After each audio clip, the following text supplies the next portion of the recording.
বাটোয়ারা দলিলের খরচ আসলে কত? বাটোয়ারা দলিল করার প্রয়োজন কিন্তু অনেক বেশি। এই বাটোয়ারা দলিল ছাড়া কিন্তু আমরা সম্পত্তি বিক্রি করতে পারবো না, আর বিক্রি করলেও সেটার বৈধতা চ্যালেঞ্জ করা যায়।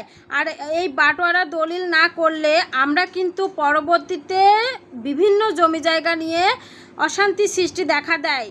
সুতরাং এই বাটোয়ারা দলিলের খরচ কত? এই বাটোয়ারা দলিল যদি করতে চান তাহলে এই জমি যদি বিভিন্ন মৌজায় দেখা দেয়, বিভিন্ন জায়গায় থাকে, তাহলে সেই বাটোয়ারা দলিল করতেও যতটা খরচ হবে, আবার এক মৌজায় থাকলে বা এক জায়গায় যদি জমি থাকে সেক্ষেত্রেও আপনি যদি দলিল করেন সেই দলিল রেজিস্ট্রির খরচও একই হবে, বেশি পার্থক্য দেখা দেয় না। আর এই যে বাটোয়ারা দলিল রেজিস্ট্রি করবেন, এই রেজিস্ট্রির খরচ আপনার জমির পরিমাণ যত বেশিই হোক না কেন, সর্বোচ্চ 10,000 টাকার মধ্যেই কিন্তু হয়ে যাবে। তার মানে বাটোয়ারা দলিলটা অবশ্যই রেজিস্ট্রেশন করা উচিত।